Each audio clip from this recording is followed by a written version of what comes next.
Apa kabar sahabat? Senang bisa membuat video kembali. Pada film kali ini, banyak adegan-adegan yang akan menguji adrenalin kalian. Jadi, saya menyarankan agar sahabat sekalian melewatkan video ini sekarang juga, agar supaya malam nanti sahabat tetap bisa beristirahat dan tidur dengan lelap. Dan bagi sahabat yang ingin tetap lanjut menonton, jangan lupa pasang selimut kalian, dan tanpa berlama-lama lagi, langsung saja kita mainkan videonya. Makus.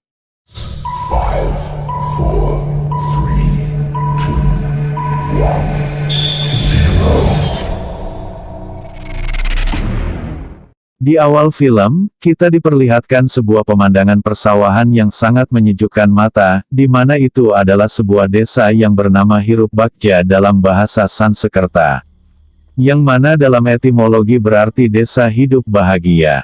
Maaf saya sedikit mengarang. Lanjut. Tampak di sana beberapa orang yang sedang berlalu lalang untuk berkegiatan rutin harian seperti bertani atau bercocok tanam. Nampak juga di sana ada seorang pria berbaju hitam menggunakan belangkon dan berkumis tebal sedang berendam di kali sambil mengayak untuk mendapatkan sesuatu. Rupanya ia mendapatkan sebongkah berlian. Pada adegan berikutnya kita diperlihatkan sepasang suami istri yang sedang menaiki delman, atau dokar, atau andong, sedang menuju ke suatu tempat. Rupanya mereka menuju ke sebuah rumah gedong. Tampak mereka berdua memasuki rumah permanen yang sangat mewah. Laki-laki itu bernama Kosim, sedangkan yang perempuan bernama Laras. Mereka tampak hidup bahagia. Malam pun tiba. Nampak di sana pria dengan baju hitam yang sebut saja bernama Dorman, sedang mengendap-endap untuk mencari sesuatu dengan memikul sebuah cangkul serta membawa lampu Petromax sebagai alat penerangan. Rupanya dia mengeluarkan sebuah peta di tangannya. Tiba-tiba ia terjatuh. Sepertinya ia tersandung oleh sesuatu. Rupanya ia tersandung oleh sebuah batu nisan, yang bertuliskan Albert Dominic. Akan tetapi bukannya merasa takut, justru dia malah merasa senang karena nampaknya itulah yang dia cari-cari. Seketika ia pun tertawa bangga. Kemudian pada adegan berikutnya, diperlihatkan Dorman sedang berjalan dengan memegang sebuah tengkorak kepala manusia. Mungkinkah tengkorak kepala itu milik Albert Dominic yang semula ingin dia gali? Dan benar saja, rupa-rupanya ia mempergunakan tengkorak kepala tersebut untuk melakukan sebuah ritual pesugihan. Disiramnya tengkorak itu dengan cairan merah dilanjutkan membuka suatu bungkusan yang nampak menciptakan segepok uang. Akan tetapi nampaknya uang-uang itu seketika berubah menjadi daun. Sepertinya ada sesajen yang kurang. Dan seketika, ia pun was-was dan tampaknya ia akan berusaha untuk melengkapi sesajen yang dibutuhkan untuk ritual di masa mendatang. Dan seketika film pun keluar rumah pada nanti malam, dikarenakan akan terjadi gerhana bulan. Karena ditakutkan untuk mereka yang keluar rumah akan diculik oleh setan. Sementara adegan pun berpindah di suatu bangunan rumah di mana tampak 3 orang perempuan sedang berbincang di dalamnya. Rupanya itu adalah Larasia bersama 2 orang lainnya yang sebut saja Hesti untuk wanita yang paling muda dan Emawati untuk perempuan yang paling tua. Laras sedang memeriksakan kehamilan kandungannya kepada Emawati yang ternyata adalah seorang dukun bayi.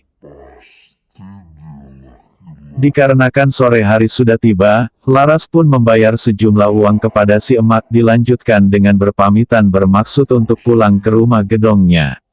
Adegan pun berganti di mana diperlihatkan Pak Kosim bersama anak buahnya yang sedang menghajar, mengancam, dan mengintimidasi salah satu warga karena tidak segera melunasi hutangnya. Sungguh malang. Kembali lagi ke Laras, di mana di tengah perjalanannya untuk kembali pulang, tiba-tiba ia dikagetkan oleh seekor anjing berwarna hitam dengan menggonggong dan mengejarnya tanpa alasan yang jelas. Sontak, Laras pun tak punya banyak pilihan dan hanya bisa berlari sejauh mungkin menjauhi si anjing. Hingga tak terasa malam pun tiba. Rupanya, ia berlari sampai larut malam dan di sini ia terjatuh karena sudah sangat kelelahan berlari-larian. Bahkan nampaknya kini ia tersesat.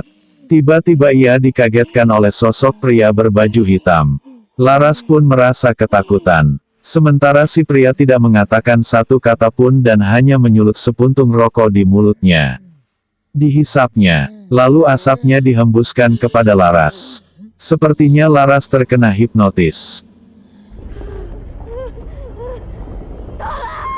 Tiba-tiba Laras terbangun. Ia tidak tahu sekarang sedang berada di mana.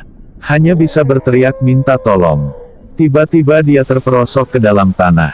Sepertinya, itu adalah sebuah lubang kuburan. Terlihat para warga pada malam itu sedang berkerumun menyusuri hutan untuk mencari di mana keberadaan Laras. Kelihatannya Laras sedang memasuki alam lain yang berbeda dengan alam manusia. Di mana ada sesosok kakek tua berambut putih, baju putih, celana putih, kumis putih, jenggot putih, mata putih, gigi putih, anu pun putih, sedang melayang di atas tanah sembari memperhatikan gerak-gerik dari Laras. Laras pun kaget ketika melihat sosok kakek putih tersebut yang langsung mendekati Laras yang rupanya sedang ingin mojok untuk melepaskan energi dari dalam tubuhnya. Sementara Pak Kosim yang kini sedang mencari-cari Laras bersama warga, mendengarkan sesuatu. Sepertinya itu adalah sebuah suara minta tolong. Seketika mereka semua langsung bergegas untuk berlari menuju ke sumber suara. Dan benar saja, dari sumber suara itulah ditemukannya Laras, sedang berteriak-teriak kesakitan. Lalu warga pun segera mengevakuasi tubuh Laras untuk dibawa pulang menuju ke rumahnya. Ternyata bayi dalam kandungan Laras yang seharusnya berada di depan, kini bergeser ke belakang. Bagaimana kondisi ini bisa terjadi? Silahkan tuliskan di kolom komentar yang tersedia. Di sana sudah ada Emawati yang sedang mengobati Laras dengan cara mengurut janin si jabang bayi yang sedang dikandung oleh Laras, dibantu Hesti yang sebagai murid atau juga asisten si Emawati. Tak disangka, di sini Emawati berhasil mengembalikan posisi kandungan Laras kembali ke tempat yang semestinya. Seketika itu juga Emawati memberitahukan kepada Pak Kosim bahwa istrinya akan segera melahirkan saat itu juga. Di mana berarti, Laras akan melahirkan tepat pada bulan purnama. Tak lama, Laras pun ngeden sejadi-jadinya. Dan kini, bayi yang selama ini dikandungnya pun lahir. Akan tetapi, di sini terdapat suatu keanehan. Di mana si jabang bayi terbungkus sepenuhnya oleh kulit berlumuran cairan merah. Lalu si emas segera menyuruh Hesti selaku asistennya, untuk segera menyembunyikan bayi itu di ruangan belakang dengan beralasan supaya mukanya tidak belang karena si jabang bayi, telah lahir tepat pada saat bulan purnama. Si emas memasukkan bayi tersebut ke dalam sebuah keranjang dengan menutupinya dengan selembar kain. Hesti pun segera membawa bayi itu ke belakang, dan diletakkanlah bayi itu di atas meja. Terjadi keanehan kembali di mana saat bulan mulai terang, sinarnya menerangi keranjang yang berisikan bayi itu. Kain penutupnya pun terbang ke atas. Seketika, sebuah tangan yang mungil penuh cairan merah, mulai muncul ke permukaan keranjang. Di tempat lain, terlihat Dorman yang sedang melakukan ritualnya lagi. Kembali lagi ke si jabang bayi, yang ternyata kini sudah hilang dari keranjangnya dan berpindah ke ruangan lain. Di sini Hesti mencoba menemukan sumber suara dari tangisan si jabang bayi. Dan ketika ia sudah menemukannya, tiba-tiba, seketika kepala bayi itu berubah menjadi kepala seorang kakek-kakek seperti sosok Albert Dominic. Lalu menyerang Hesti yang tengah menggendongnya. Hesti pun berteriak. Mendengar hal itu, Pak Kosim dan si emak berlari menghampiri sumber suara. Mereka berdua kaget melihat kondisi Hesti yang sudah tak bernyawa. Di lain tempat, tampak Dorman yang tertawa kegirangan karena pada kali ini, ia berhasil memperoleh uang dari hasil ritualnya.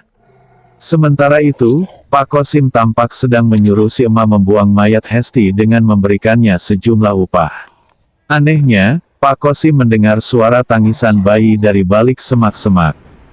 Ia pun bergegas berlari mencari putra barunya itu. Setelah ditemukan, ia langsung membawa putranya ke pangkuan istrinya. Mereka berdua pun nampak bahagia. Lalu Pak Kosim memberinya nama Hadi Nugraha, dengan panggilan nama Didi.